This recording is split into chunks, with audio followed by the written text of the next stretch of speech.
उदय भी तू है, सृष्टि का विलय भी तू है। तू ही तम है, तू प्रकाश, तू विनाश, तू विकास। सृष्टि के विनाश में तू ही तो एक आस है अस्त्र तू है शस्त्र तू, तू ही तो चंद्रहास है। गंग तेरे अंग का अभिन्न एक रंग है, पढ़े गले भुजंग औज बज रहे मृदंग है। आदि से अनादि तक समाधि भी लगी रहे, लपट लपट के ले ज्वलन वो ज्योत भी जगी रहे।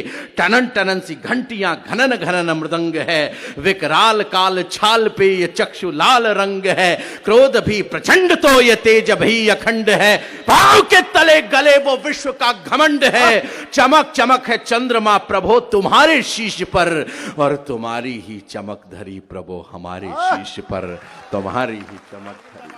मैं उस भोलेनाथ का आराधक हूं, मैं उसके क्षेत्र में खड़ा हूं, मैं उसके दरबार में खड़ा हूं, उसके भक्तों के बीच खड़ा हूं। तब मैं निवेदन आप लोगों के बीच यह करना चाहता हूं कि 370 हट गई, उस पर मैंने एक कविता लिखी है। अगर आपका सुनने का मन हो तो कृपा पूर्वक एक बार मुझे बता दीजिए तो मैं वो कविता आपको जरा सुना दूं। पहला बंद है, एक सूरत नजर आएगी, आपको लगेगा कि मैं पेंटिंग कर रहा हूं, एक चेहरा बना रहा हूं, और वो चेहरा जब पूरा बन जाएगा उस वक्त आप मुझे बता देंगे कि हमें समझ में आ गया कि चेहरा कौन है। सुनाता हूं, सुनिए भाई, आप पहली बार सुनेंगे। जुड़े हुए सारे हाथों को जंग सौंपने आया है, जुड़े हुए सारे हाथों को जंग सौंपने आया है। खून सनी केसर को उसका रंग सौंपने आया है, खून सनी केसर को उसका रंग सौंपने आया है, खून सनी केसर को उसका रंग सौंपने आया है। पत्थरबाजों के विरोध में सजा सौंपने आया है, पत्थरबाजों के विरोध में सजा सौंपने आया है। वो घाटी को 3 रंग की ध्वजा सौंपने आया है, वो घाटी को 3 रंग की ध्वजा सौंपने आया है। हाथों की रेखाओं को तकदीर सौंपने आया है, वो झेलम को मां गंगा का नीर सौंपने आया है, वो झेलम को मां गंगा का नीर सौंपने आया है। बरसों से बंधक थी वो जागीर सौंपने आया है। मां तेरा बेटा तुझको कश्मीर सौंपने आया है। उठा दीजिए हाथ तालियों की गड़गड़ाहट से, मुझे बताइए कुछ कहा है। मां तेरा बेटा तुझको कश्मीर सौंपने आया है, मां तेरा बेटा तुझको कश्मीर सौंपने आया है। मेरी कविता बस कविता है, व्यक्ति का गुणगान नहीं, मेरी कविता बस कविता है, व्यक्ति का गुणगान नहीं। छंद मेरा महलों के आगे खड़ा हुआ दरबान नहीं, मैं दर्पण दिखलाता हूं निज राष्ट्र मिटाने वाले को, लेकिन कैसे गाली दे दूं देश बनाने वाले को, लेकिन कैसे गाली दे दूं देश बनाने वाले को। 2 पंक्तियां गा रहा हूं, रामायण देखते हैं आप, 2 पंक्तियां, 2 तो हैं अपने वो और एक है कश्मीरी मेम साहब, और 2 पंक्तियों मैंने जो कहा है वो आपने महसूस किया हो तो आनंद जितना मैंने लिया है।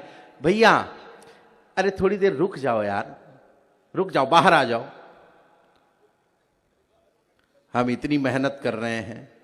ये चाय मेरे बाद में चाय ले आना भले,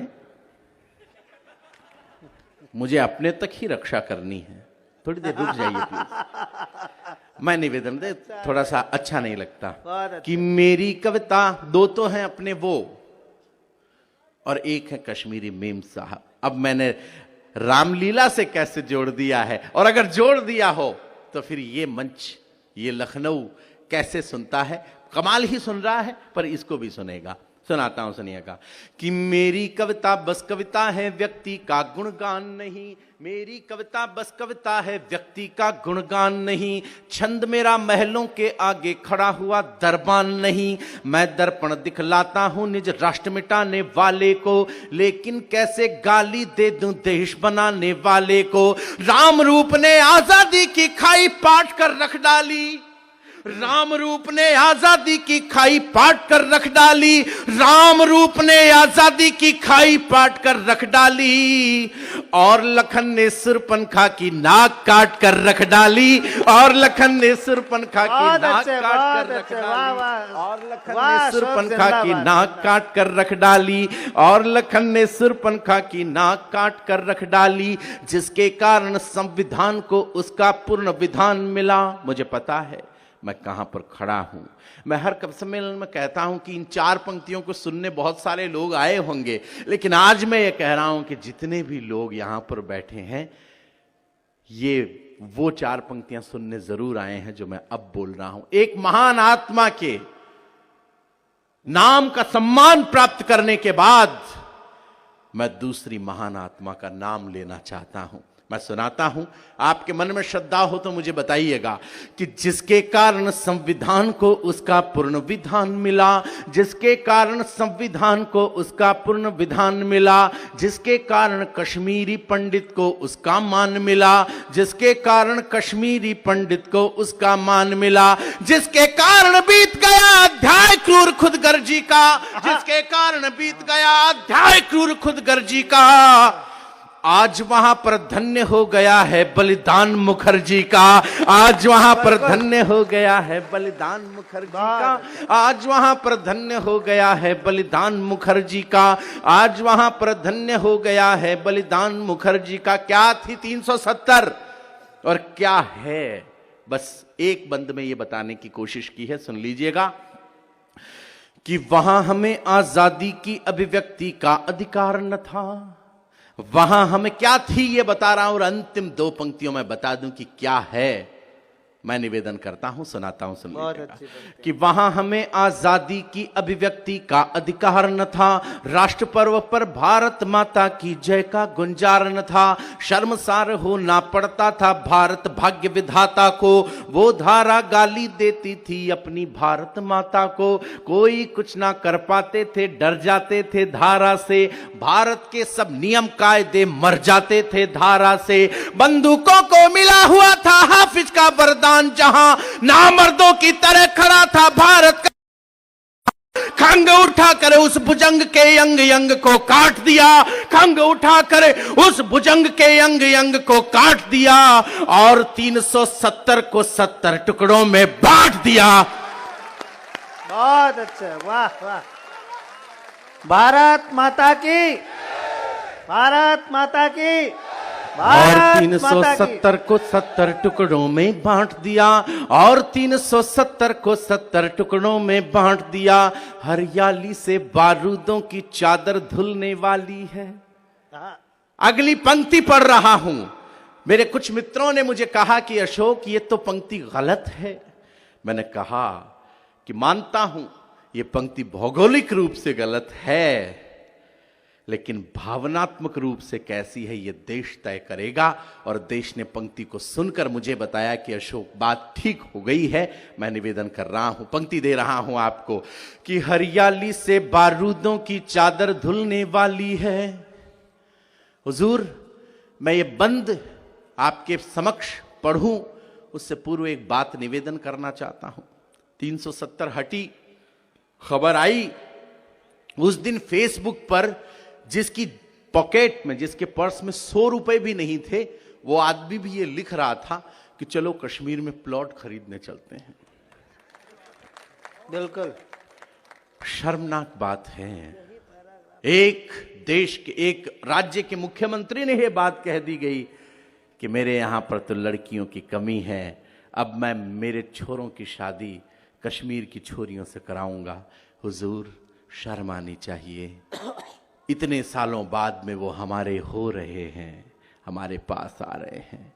कहीं आपकी इन तंज की बातें सुनकर, कहीं आपके इन बातों को सुनकर वापस नहीं लौट जाएं, बुरा मान न जाएं। ये जो हमारे घर में नए मेहमान शामिल हो रहे हैं, ये जो परिवार का जो निर्माण हो रहा है, इस निर्माण को होने दीजिए, सिर्फ ध्वंस की तरफ में धकेलिए मत। तब मैं एक बंद मेरी बात सुन लीजिए। इस कविता में कुछ भी नहीं है ऐसा जिसको सुनकर आप लोगों को याद रह सके कि अशोक ने कहा था, लेकिन ये पंक्तियां मेरे साथ में ले जाना, ट्रेन में जाते हुए एयरपोर्ट पर या कहीं पर भी किसी को पूछकर आपको लगे कि वो कश्मीरी है, तो फिर वहां पर उसके बड़े भाई बनकर खड़े हो जाना, वहां उसका पिता बनकर खड़े हो जाना, वहां उसका रिश्तेदार बनकर खड़े हो जाना, उसको महसूस हो कि ये भारत मेरा परिवार है, ये पूरा भारत मेरा परिवार है। तब एक बात कह रहा हूं, इस कविता में जो याद रखने लायक और ले जाने लायक 6, 7, 8, 10 पंक्तियां हैं वो मैं दे रहा हूं। ये मेरी परिकल्पना है, ये मेरी सोच है। अगर पहुंच जाए तो फिर इस कविता में इन पंक्तियों का समर्थन कर दीजिएगा, मैं धन्य हो जाऊंगा। इन कविताओं को इन पंक्तियों को सुनाते हुए सुनाता हूं, सुन लीजिएगा। निवेदन करना चाहता हूं कि केसर क्यारी की नीलामी वाली बातें बंद करो, केसर क्यारी की नीलामी वाली बातें बंद करो, दिनकर की उज्जवल बस्ती में काली बातें बंद करो, दिनकर की उज्जवल बस्ती में काली बातें बंद करो। हम वादी के खिलते फूलों में, वादी के खिलते फूलों में आग नहीं लगने देंगे, वादी के खिलते फूलों में आग नहीं लगने देंगे। पश्मीना की शोलों में हम दाग नहीं लगने देंगे, पश्मीना की शोलों में हम दाग नहीं लगने देंगे। ना गूंजे नफरत के नारे लाल चौक की गलियों में, ना फूलों की क्रूर निगाहें हों कश्मीरी कलियों पे, ना शूलों की क्रूर निगाहें हों कश्मीरी कलियों पे। अफवाहों के इस आंगन में एक शपथ लेनी होगी। हिंदुस्तान साथ हो जाए इस बार, पूरा लखनऊ साथ हो जाए इस शपथ में मेरे साथ, कि अफवाहों के इस आंगन में एक शपथ लेनी होगी। हर कश्मीरी बस्ती को एक निर्भयता देनी होगी, हर कश्मीरी बस्ती को एक निर्भयता देनी होगी। कि ईद, दिवाली, होली, क्रिसमस, बैसाखी तैयार रखो, सारे त्योहार तुम्हारे। कि ईद, दिवाली, होली, क्रिसमस, बैसाखी तैयार रखो। सारे हाथ उठा दीजिएगा कि ईद, दिवाली, होली, क्रिसमस, बैसाखी तैयार रखो। बहनों हम आने वाले हैं, तुम राखी तैयार रखो। बहनों हम आने वाले हैं, तुम राखी तैयार रखो। और विदाई आपसे कि हरियाली से बारूदों की चादर धुलने वाली है। पंक्ति लोगों ने कहा गलत है भौगोलिक रूप से, लेकिन भावनात्मक रूप से कैसी है ये आप तय करके भेजिएगा। कि हरियाली से बारूदों की चादर धुलने वाली है, हरियाली से बारूदों की चादर धुलने वाली है। और साल भर अमरनाथ की राहें खुलने वाली हैं, और साल भर अमरनाथ की राहें खुलने वाली हैं, और साल भर अमरनाथ की राहें खुलने वाली हैं।